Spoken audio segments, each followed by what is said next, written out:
Hello everyone, আমি প্রিয়াঙ্কা আর আমার চ্যানেলে সকলকে স্বাগতম। আবার অনেক দিন পর একটি নতুন ব্লগ নিয়ে আমি আবারও তোমাদের সামনে এসে উপস্থিত হয়েছি।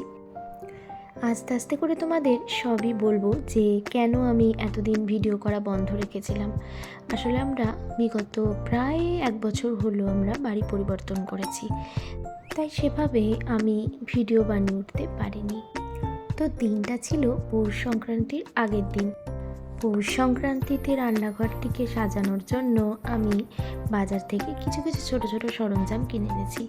এমনিতেও নতুন বাড়ি, তার উপর নতুন নতুন জিনিসপত্র দিয়ে রান্নাঘর গোছাতে কোন মেয়েরই না ভালো লাগে। তো এই বিষয়ে আমাকে হেল্প করেছেন আমার শাশুড়ি মা। উনি আমাকে বিভিন্ন ধরনের প্যান, বিভিন্ন রান্নার সরঞ্জামগুলো কিনে দিয়েছেন। তো সেগুলোই আমি তোমাদেরকে দেখাচ্ছি একটু একটু করে।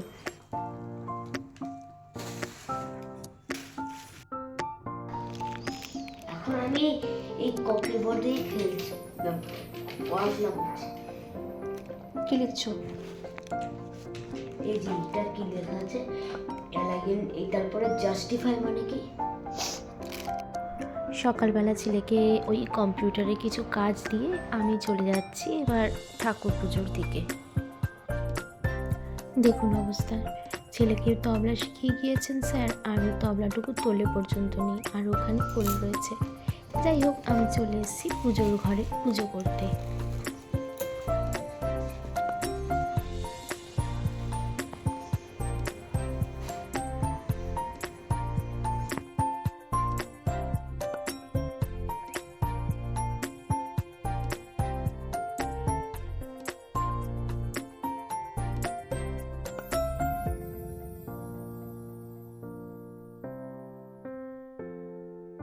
নারকেলটা আমাদের গাছের, ওই গাছে বেশ কয়েকটা নারকেল হয়েছিল, বেশ কয়েকদিন আগে পাড়ানো হয়েছিল। সেই নারকেলগুলোর মধ্যে একটা নারকেল আমি ঠাকুরকে দেওয়ার জন্য ঝুলছি।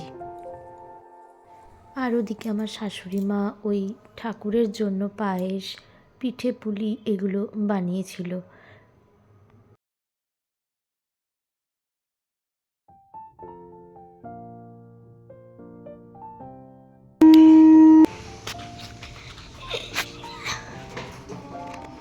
আমরা আগে ফ্ল্যাটে থাকতাম, তো সেক্ষেত্রে তুলসী মঞ্চ বলে সেরকম কিছু ছিল না। তো এবারে বাড়ি নেওয়াতে তুলসী মঞ্চ করায় তা আমি একটু কলা পাতাতে বাস্তু দেবতাকে পুজো দিয়েছিলাম। তো আজকের ভিডিওটা এই পর্যন্তই। আবার কোনো দিন কোনো ভিডিও নিয়ে আবার তোমাদের সামনে এসে উপস্থিত হব। ততক্ষণ পর্যন্ত সকলে ভালো থেকো, সুস্থ থেকো, আর আমার চ্যানেলটিকে অবশ্যই সাবস্ক্রাইব করো।